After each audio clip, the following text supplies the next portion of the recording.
Bonjour, bienvenue. Je voudrais vous demander juste une petite faveur. N'oubliez pas de cliquer sur la vidéo, cela nous rend service, ainsi que vous savez, abonnez-vous. Plus vous êtes abonné, plus on pourra être là et continuer à diffuser. Nous aurons l'occasion, pour ceux qui m'ont demandé comment est-ce qu'ils pouvaient faire un don, eh bien, on aura l'occasion de vous expliquer comment faire un don. Pour ceux qui ont paie libre, on vous dira comment faire et on reviendra dessus. Je voulais néanmoins vous dire que tous les vendredis soirs, nous avons un moment d'étude de 20h à 21h, tous les vendredis soirs. Si vous voulez savoir où trouver le lien, normalement le lien est directement sur votre compte. Nous, on vous envoie le lien, vous l'avez en post, le post que vous recevez, ce sera toujours le post de la semaine. Donc, si vous ne recevez pas le lien et que vous voulez participer avec nous, envoyez-nous votre numéro de téléphone si vous ne savez pas comment faire et nous vous enverrons par téléphone le lien afin de pouvoir vous connecter. Mon numéro de téléphone, vous le savez tous, c'est le 06 20 37 33 74 06 20 37 33 74. Sur ce, nous allons passer à notre thème.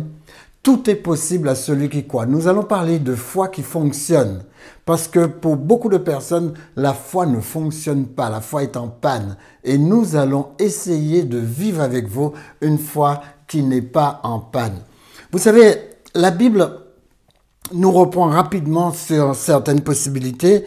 Et ici, on a ce mot qui revient toujours, c'est le mot en hébreu, amet, ou certains disent émet, ça dépend de la fonctionnation, mais bon, émet, c'est la vérité. Et moi, je voudrais vous parler de la vérité pour vous parler de la foi, parce que sans vérité, il n'y a pas de foi. Parce que certaines personnes peuvent prendre, j'allais même dire la définition de la foi et le tourner à leur avantage, parce que la foi induit la confiance, elle induit la fidélité, mais pas seulement. Regardez, le mot en hébreu, émet, signifie fermeté. Vous vous rappelez l'apôtre Paul qui dit, la foi est une ferme assurance, c'est ferme, c'est solide, c'est pas dur, mais c'est ferme. La différence entre dur et ferme, c'est que j'utilise de la puissance avec un gant de velours. C'est ça la différence. Alors ici, nous devons comprendre que Dieu tient à ce que nous soyons fermes sur nos positions. Mais avant d'être fermes sur nos positions, il ne faut pas être fanatique, il faut que ces positions soient établies. Si la position est établie sur une fausse intégrité, ça devient de l'intégrisme. Alors, il faut faire attention. C'est pourquoi Dieu nous interpelle. Médite ma parole jour et nuit.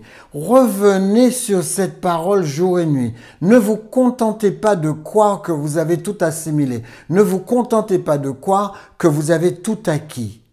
Surtout, l'apôtre Paul nous dit, faites comme les Béréens.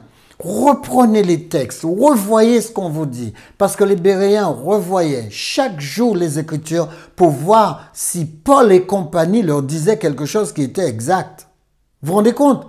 L'apôtre Paul lui-même, eh bien, sa parole était soupesée par la Bible. Je ne peux rien accepter qui vienne de Dieu et qui ne soit pas appuyé par la Bible. Je vous assure, c'est comme ça qu'il faudrait que vous soyez. Je ne peux rien accepter qui soit de Dieu et qui n'est pas appuyé par la Bible. La Bible est fermée, il n'y a rien à rajouter, il n'y a rien à retirer. Ce matin, j'étais étonné, une personne qui m'envoyait une étude, il n'y avait pas un seul passage de la Bible. Mais il y a d'autres personnes qui m'envoient des études et le passage de la Bible qu'ils utilisent sont hors contexte. C'est-à-dire qu'ils utilisent le passage comme un prétexte pour faire valoir ce qu'ils pensent. Alors, revenons à ce mot émettre. J'ai vraiment envie que vous tirez l'essence de ce passage. Alors, ce mot vérité est clair. Il veut dire solidité. Solidité. Dieu nous dit que la vérité est tellement solide que tu peux t'appuyer dessus toute ta vie. Tu peux t'appuyer dessus toute ta vie. Mais le mot vérité signifie aussi, émettre signifie aussi fiabilité. Vous savez, fiabilité est proche de fidélité.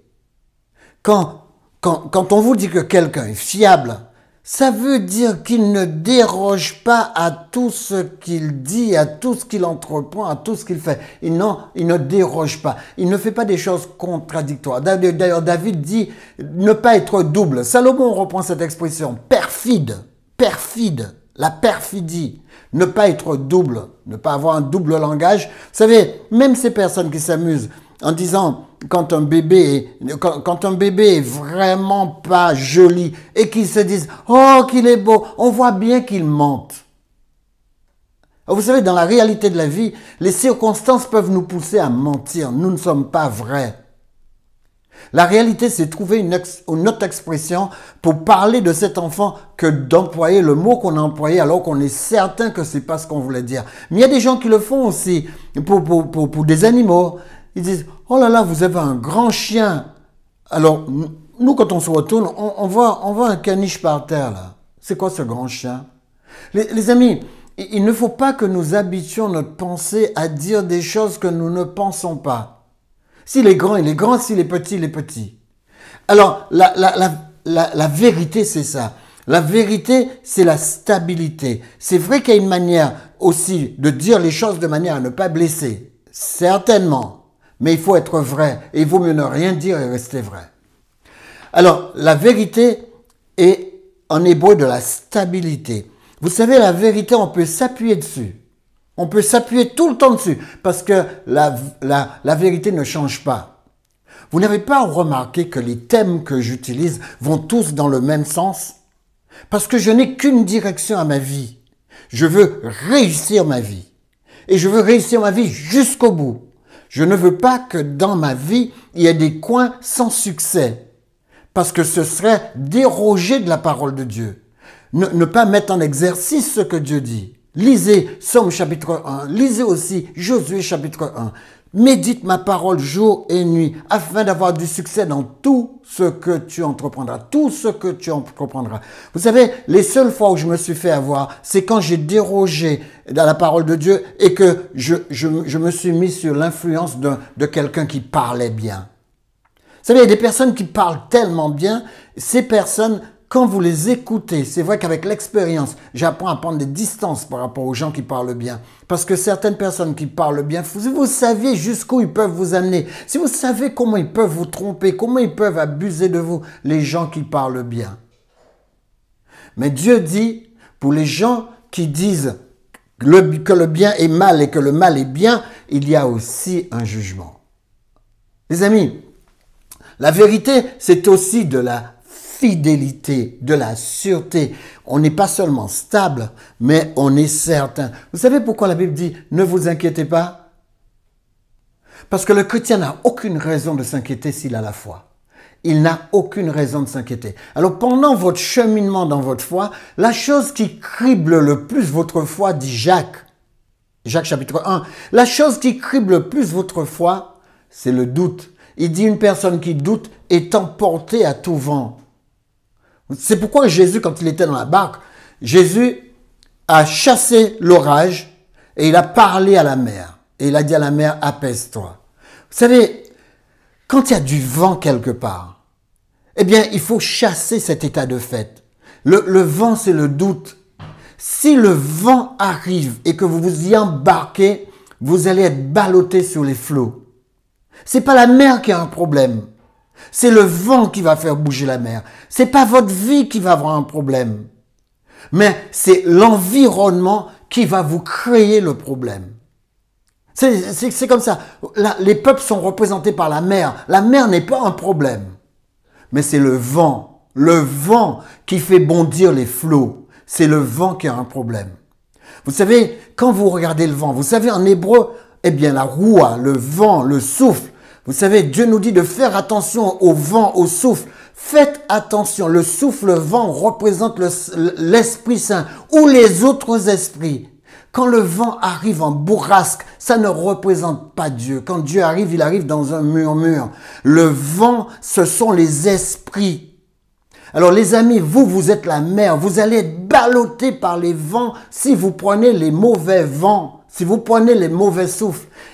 Tout esprit n'est pas inspiré de Dieu. Tout esprit ne vient pas de Dieu. Il y a l'ennemi de Dieu qui pervertit tout. À tout ce qui est sacré, l'ennemi de Dieu crée quelque chose de sacrilège. C'est pourquoi quand des gens vous parlent de foi, il faut que vous fassiez attention. Il y a foi et foi, je vais vous le montrer. Mais il y a vérité et vérité. Tout ce qui est à peu près une vérité est un mensonge. La Bible dit, la vérité doit être stable. Je dois pouvoir être confiant et m'appuyer dessus. C'est la raison pour laquelle, quand vous mettez votre foi dans l'homme, rappelez-vous le psaume 118, quand vous mettez votre foi dans l'homme, vous allez être emporté à tout vent. C'est sûr que je m'appelle l'homme Lambert, mais ce n'est pas de ça que la Bible parle. Il dit, quand vous mettez votre foi dans l'être humain, le mot homme dans la Bible, c'est être humain. Ça peut être un être humain du sexe mâle ou un être humain du sexe féminin. Quand vous mettez votre confiance dans un être humain, les amis, vous allez faire banqueroute quant à la foi. C'est comme ça. Regardez le centre de la Bible, le milieu de la Bible, c'est le psaume 118. Lisez ce passage et vous verrez à quel point vous devriez vous appuyer sur Dieu. Et enfin, la vérité a une perpétuation, perpétuelle. La vérité ne change pas. Regardez autour de vous, toutes ces personnes qui changent. Les choses sur lesquelles vous pouvez vous appuyer, ce sont des chiffres. Vous pouvez vous appuyer sur les chiffres, vous pouvez vous appuyer sur les lettres. Le A reste toujours un A. Le 1 reste toujours un 1, mais vous ne pouvez pas vous appuyer sur les personnes. Les personnes changent, ils changent. Le seul changement que Dieu tolère, c'est le renouvellement de l'esprit. C'est-à-dire prendre de la connaissance, mettre en application cette connaissance, et cette connaissance me fait maturer dans l'esprit. Voilà le changement que Dieu admire. Voilà le changement dont parle l'apôtre Paul en 1 Corinthiens 12. Vous pouvez prendre aussi Romains 12. Parce qu'en 1 Corinthiens 12, vous avez tous ces dons qui vous est donnés quand vous êtes mus par l'Esprit de Dieu. Et quand vous avez accepté l'Esprit de Dieu, avancez avec l'Esprit de Dieu. Ne tolérez pas un mensonge dans votre vie. Je sais que la société est mue par le mensonge. Regardez nos politiciens. Écoutez ce qu'ils disent et ne font pas. Ils cherchent toujours à s'en sortir. Les amis, la société est mue par ça. Tous les enfants regardent ça à la télé et petit à petit, ils deviennent des menteurs. Ils mentent comme ces personnes. Ils mentent. Nous avons le mensonge partout autour de nous. Nous ne pouvons pas dire le contraire. Les gens mentent pour rien. Quelqu'un est dans un embouteillage, il arrive au travail, il dit à son employeur, « Ah, vous savez, il dit pas « je suis parti en retard ». Il dit, « Vous savez, les embouteillages ont été différents, il y avait un accident. » Il n'a vu aucun accident. Les amis, soyons fiables. Quand une personne peut compter sur vous, vous êtes fiable. Les amis, la vérité dans l'étymologie du mot, c'est comme exprimer. Les gens doivent, quand vous exprimez quelque chose, les gens doivent pouvoir croire en vous. Et quand vous trompez, eh bien, même quand vous rectifiez, même quand vous changez de manière de faire, même les gens ne vous accordent plus le crédit quand il s'agit de votre parole. Ayez une parole de valeur. On devrait dire, vous êtes ce que vous dites. C'est ça la vérité. Une parole exprimée. Maintenant, les gens vous expriment quelque chose. Moi, j'ai vu des pasteurs venir me voir, me dire, écoute, Lambert, prête-moi de l'argent, je te le donne dans 3 mois. Vous savez, ça va faire 3 ans. Alors, n'écoutez pas les gens qui s'expriment sans peser ce qu'ils disent. Ça a été là mon erreur. Mais la vie m'apprend. Les amis, la vérité, la Bible dit que c'est d'instruction divine. La vérité n'est pas quelque chose qui vient de la terre. La vérité a fabriqué la terre, mais la vérité ne vient pas de la terre. La vérité est d'instruction divine. La vérité vient de Dieu. Les gens peuvent dire ce qu'ils veulent. La seule vérité que les gens découvrent, c'est les vérités que Dieu a mis à leur disposition. Quand une personne dissèque un animal et qu'il nous sort des vérités, ces vérités sont cachées là par qui? C'est ça la science. Qu'est-ce que c'est que la science? La science, c'est découvrir les vérités que Dieu a cachées. C'est tout. Dieu veut qu'on mette un peu de sueur dans la balance, qu'on ne trouve pas les choses toutes seules. Dieu veut qu'on puisse se battre pour pouvoir les trouver. C'est ça la science. Les amis, la science dans tous les domaines. Pour pouvoir trouver la thermodynamie, pour pouvoir comprendre la pesanteur, pour pouvoir... Dieu veut que les hommes cherchent. Pour pouvoir sortir un banc d'un arbre, pour pouvoir sortir une table d'un arbre, il a fallu que l'homme se mette à l'ouvrage. Il a fallu qu'il ait de la créativité. Dieu veut des gens créatifs, des gens qui cherchent. Parce qu'il dit, si vous cherchez, quiconque cherche trouve. Et l'apôtre Paul dit, Dieu a voulu que nous puissions trouver même la vérité en tâtonnant. Dieu ne vous l'offre pas sur une assiette. Si vous n'êtes pas là en train de travailler votre texte biblique, vous savez, les gens vont vous produire toutes sortes de vérités. Et les sortes de vérités qu'ils produisent sont entre guillemets de fausses vérités. Alors la vérité est stable parce que la vérité repose sur deux. Aucun mensonge ne vient de la vérité. 1 Jean 2 verset 21. Aucun mensonge ne vient de la vérité. Quand une personne dit quelque chose et que la réalité de la chose est fausse, ma confiance est terminée. J'ai plus confiance en lui. Chaque fois que je le regarderai toujours à travers ce qu'il a dit. Et ce qu'il dira n'a plus aucune importance pour moi. Les amis, pensez à ce que je viens de dire. Vous croyez que je suis le seul à faire ça?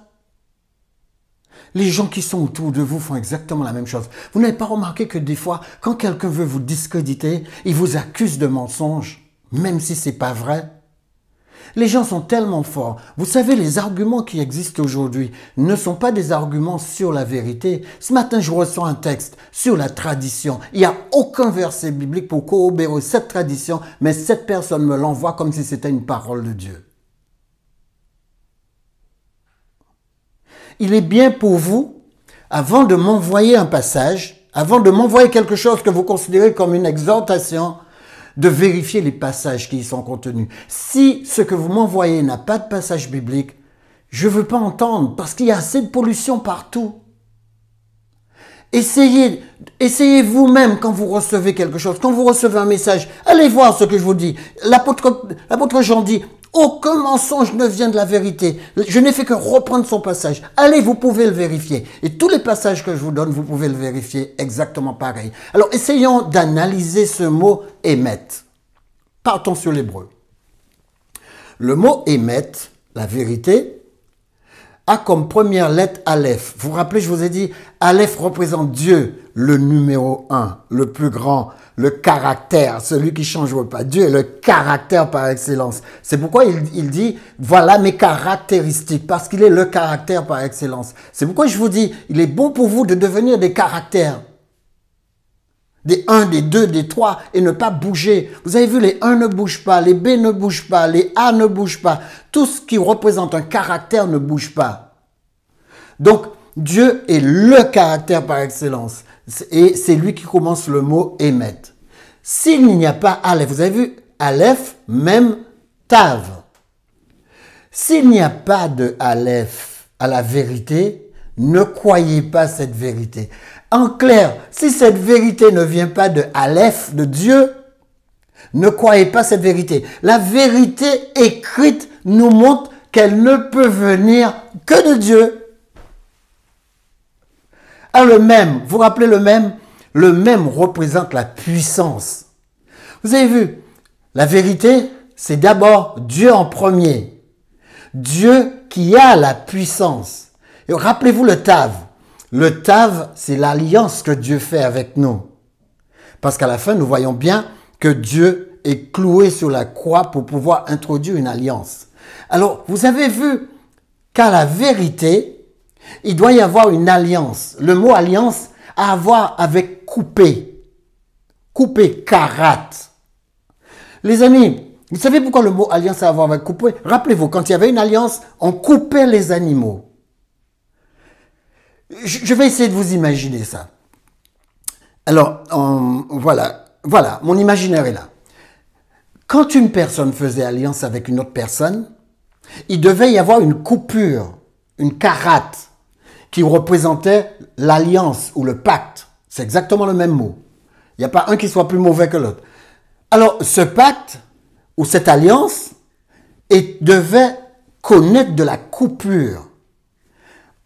C'est-à-dire que le premier monsieur qui, par exemple, moi, si j'étais Lambert et j'étais le guerrier du coin, moi, j'allais voir un fermier qui devait me donner à manger et je lui dis, on va faire alliance.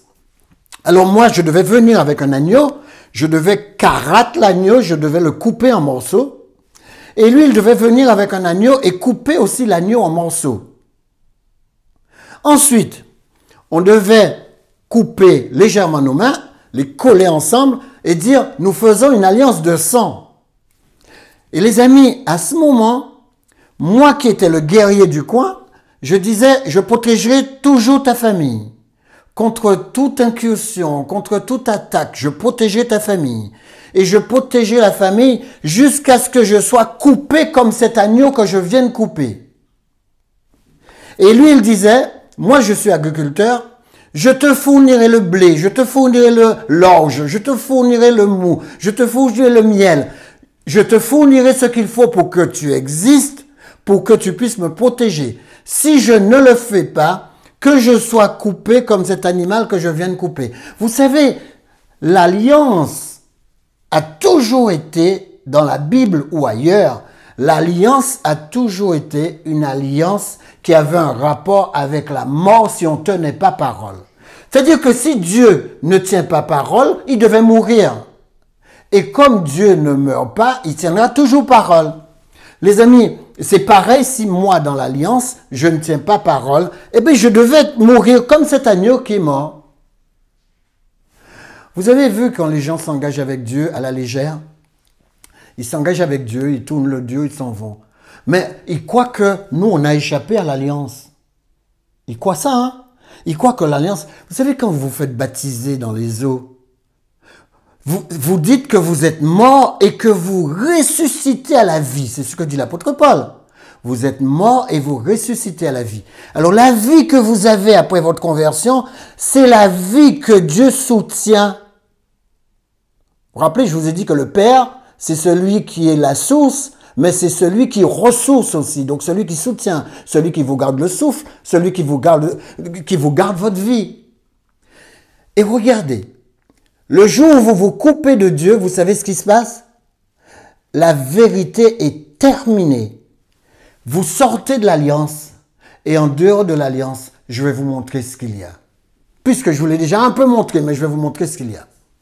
Reprenons ce texte. La première lettre représente Dieu.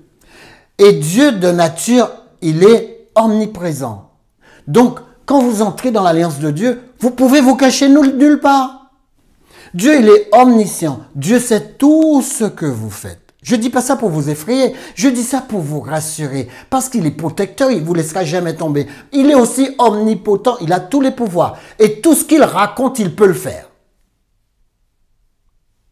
Les amis, quand le fermier faisait alliance avec le soldat n'est pas immortel.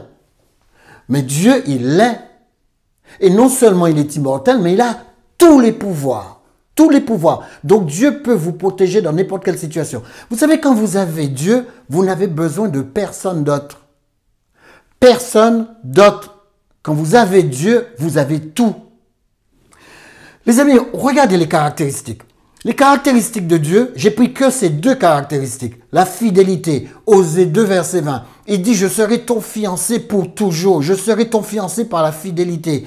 C'est le seul élément de la foi que la Bible dit que Dieu a, la fidélité. Dieu ne bouge pas, Dieu est stable. Dieu ne va nulle part. Les amis, Dieu, deuxièmement, dans Nombre 23, verset 19, on dit que Dieu n'est pas un homme pour mentir. Vous savez pourquoi Dieu ne peut mentir? Parce que dans Somme 103, ils nous disent que Dieu dit et la chose arrive. Dieu dit et la chose arrive. Job dit exactement la même chose. Dieu dit et la chose arrive. Les amis, c'est à nous de nous construire une vie en Dieu. Parce que, les amis, sur la terre, il y a quoi d'autre qui ressemble à ça? Ce que proposent les faux dieux? Non, ils sont incapables. Ils ne sont pas omnipotents. Ils ne sont pas omniprésents. Ils ne sont pas omniscients. Dieu est tout le temps avec nous. Vous êtes dans un accident, vous criez à Dieu, il vous arrache de là. Les amis, quand vous êtes fidèles, il n'y a rien que Dieu ne peut faire. Moi, je reviens à ce mot vérité juste pour vous apprendre quelque chose, parce que je vois que l'heure tourne vraiment. Regardez, je vous ai dit ce que ce mot émet avait Aleph, mais il avait aussi Mem et Nun. Alors, regardez ce qui se passe. Quand vous avez fait alliance avec Dieu, c'est ce que je vous disais tout à l'heure. Vous vous rappelez, quand les deux hommes ont fait alliance, si l'un des hommes se retirait, il était voué à la mort. C'est-à-dire, l'autre pouvait le tuer. Il n'y a aucun problème à ça. Parce qu'il a manqué sa parole. Mais regardez, ici, nous avons deux mots. Excusez-moi, je reprends. Ici, émet, nous avons Aleph et nous avons le mot M et Tav. Vous savez ce que ça veut dire, M et Tav? Ça signifie la mort. C'est le mot met. Nous avons émet. Alors, et, c'est Dieu qui tient. Quand Dieu est là, ça s'appelle une vérité. Mais quand Dieu n'est plus là, ça s'appelle la mort. C'est le mot met qui est là. C'est-à-dire que quand on se sépare de Dieu, on se sépare de l'alliance, il ne reste que la mort. Mais c'est exactement la même chose pour nous. Aujourd'hui, vous acceptez Dieu, demain, vous vous détournez de Dieu, c'est la mort éternelle. Bien sûr, vous n'avez pas la mort tout de suite, mais vous n'avez plus la protection de Dieu tout de suite. C'est pourquoi les gens qui se séparent de Dieu, et ils ont intérêt à ne pas mourir, ils ont intérêt à avoir le temps de se repentir.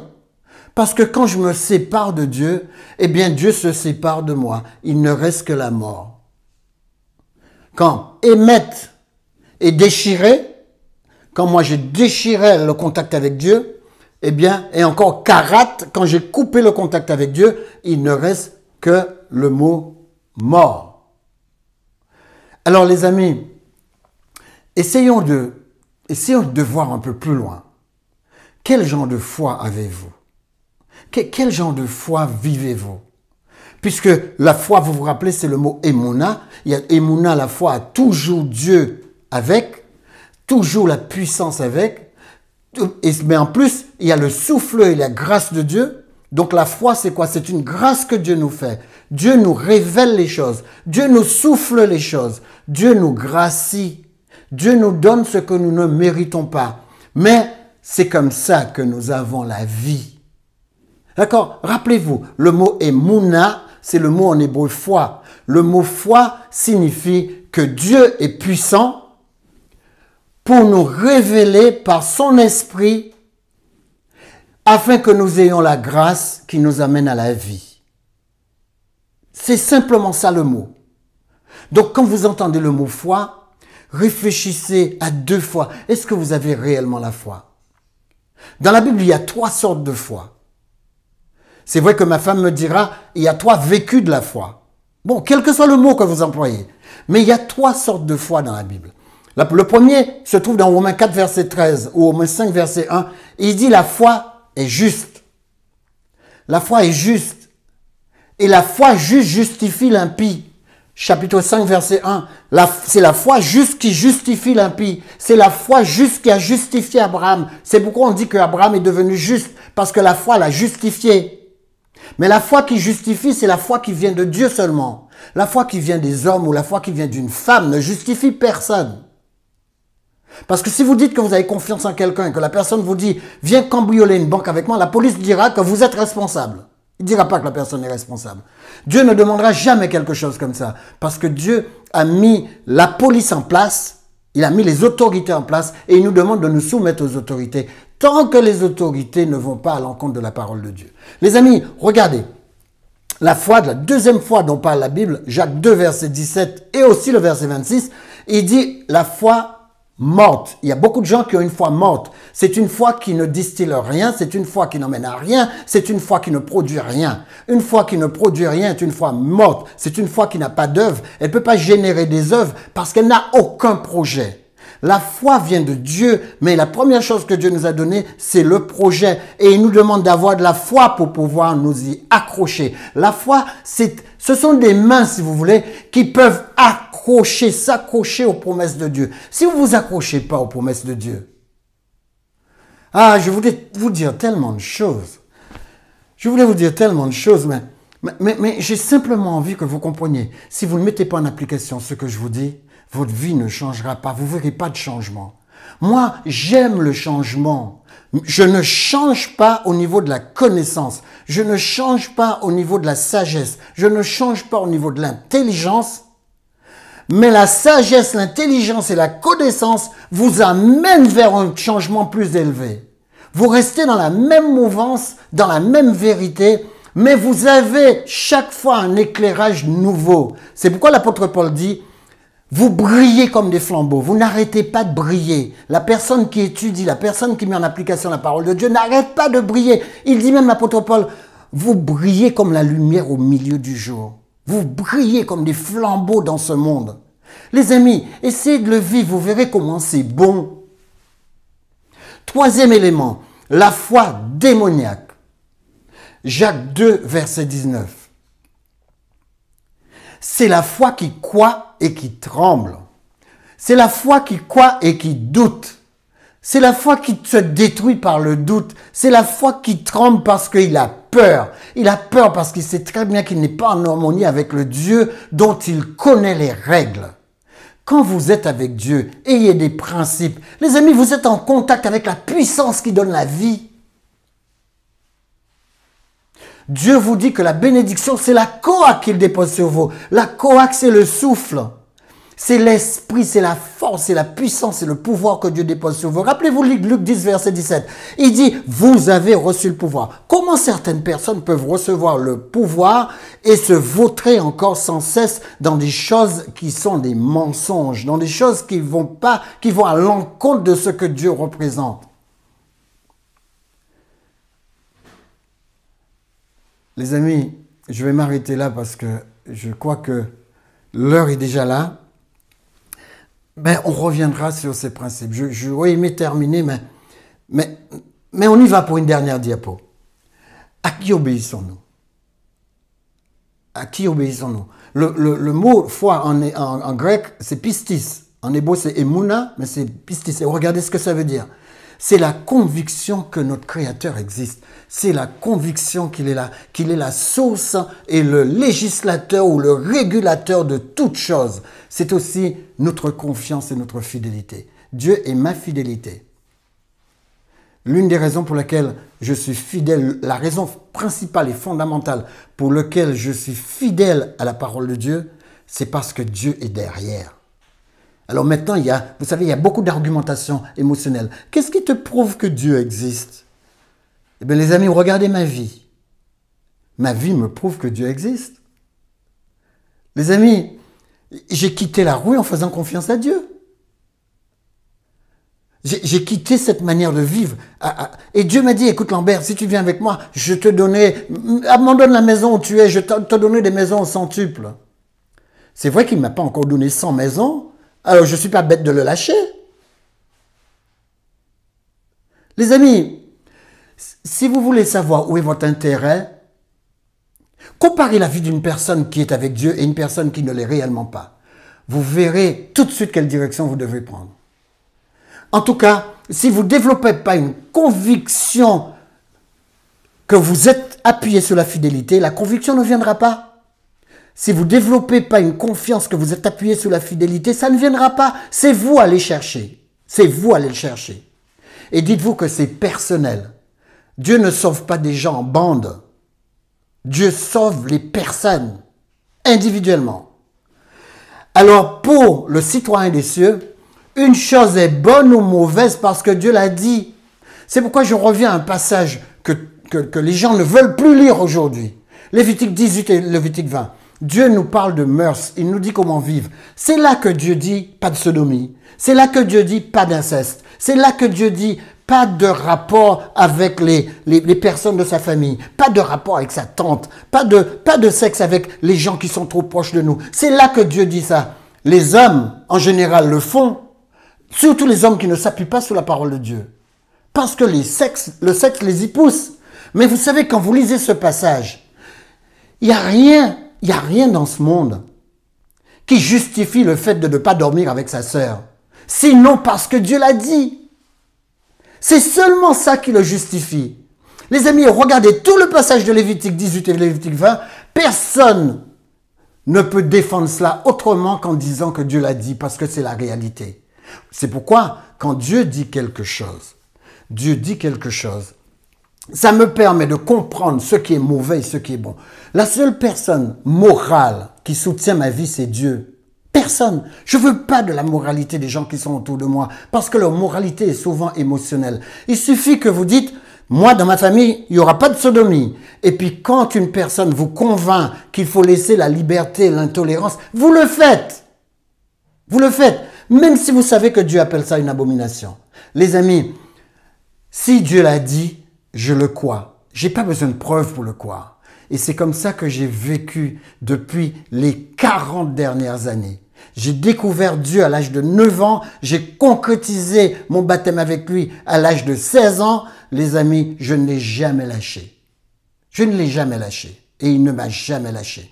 C'est pourquoi je pourrais dire aux gens que la foi est un système basé sur celui qui est fidèle. Regardez, la foi est une façon de posséder ce qu'on espère. C'est le moyen d'être sûr des réalités qu'on ne voit pas. C'est parce qu'ils ont eu cette foi que les hommes du temps passé ont été approuvés par Dieu. Vous voulez être approuvé par Dieu? Regardez, la foi est une façon de posséder tout ce que vous espérez. C'est pourquoi je vous dis que l'espérance c'est un récipient qu'il y a dans la foi. Mettez ce que vous voulez dedans, mais après avoir consolidé votre foi, chassez le doute. Chassez le doute. Mais vous ne pourrez jamais chasser le doute si vous faites quelque chose de mal en cachette. Vous ne pourrez pas. Le mal, le péché, détruit votre foi et vous met dans le doute. La foi, c'est un moyen d'être sûr des réalités qu'on ne voit pas. D'être sûr. C'est pourquoi je vous dis, moi, en ce qui me concerne, les réalités qui sont invisibles sont plus réelles pour moi que les réalités que nous vivons. Donc la foi est un système basé sur Dieu. Même la Bible dit que c'est une substance. Le mot foi signifie une substance aussi. Une substance basée sur celui qui est fidèle, c'est-à-dire Dieu.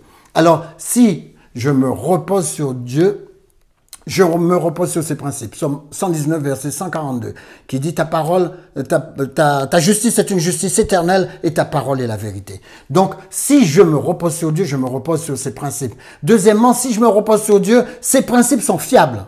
Marc 13, verset 31. Le ciel et la terre passeront, mais mes paroles ne passeront pas, dit Jésus. Les amis, les principes de Dieu sont fiables. Si je me repose sur Dieu, je ne peux pas échouer. Romains 3, verset 37. Il dit, à vous tous qui vous appuyez sur Dieu, vous êtes plus que vainqueurs. Vous avez entendu ce que j'ai dit? Vous êtes plus que vainqueurs. Et rappelez-vous que vous êtes réellement vainqueurs parce que vous êtes des croyants. Et vous êtes des croyants, vous avez confiance en Dieu. Et tout est possible à celui qui croit. Éternel, ton Père céleste, que ta bénédiction soit sur nous.